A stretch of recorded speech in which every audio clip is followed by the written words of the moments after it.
અરવલ્લી જિલ્લાના મોડાસા તાલુકાના ભોઈવાડા વિસ્તારમાં જ્યાં એક અત્યંત મહત્વપૂર્ણ આંગણવાડી કેન્દ્ર બાળકોના ભવિષ્યની પાની ઘડતર કરી રહ્યું છે, ત્યારે ભોઈવાડા આંગણવાડી કેન્દ્ર બાળકોના પોષણ, શિક્ષણ અને સર્વાંગી વિકાસનું એક જીવંત ઉદાહરણ. અહીં માત્ર ખોરાક નહીં પણ બાળકોના મન, શરીર અને ભાવિ માટે સંવેદનશીલ પ્રયાસો થઈ રહ્યા છે.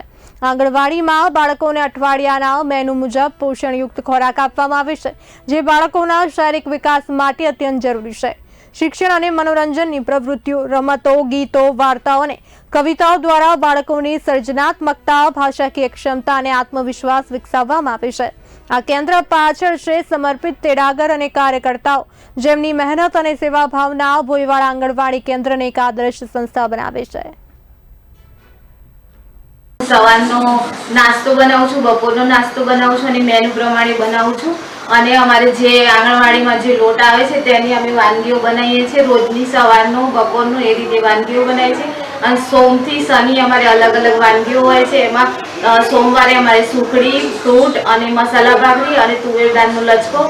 મંગળવારે અમારે પુલાવ હોય છે સવારનો, શાકભાજી ભરેલો, અને ચણા હોય છે અને મુઠિયા હોય છે. તે જ પ્રમાણે બુધ, ગુરુ, શુક્ર, શનિ એમ અમારે તમામ નાસ્તાઓ બની જાય છે. અને અમે બાળકોને પોષણ માસ તરીકે નાસ્તો આપીએ છીએ. અને દરરોજ અમે ફ્રૂટ તથા બધી મારી કાર્યકર બેન અમે દરરોજ શિક્ષણ કાર્ય કરીએ છીએ અને નાસ્તો સંપૂર્ણ આપીએ છીએ.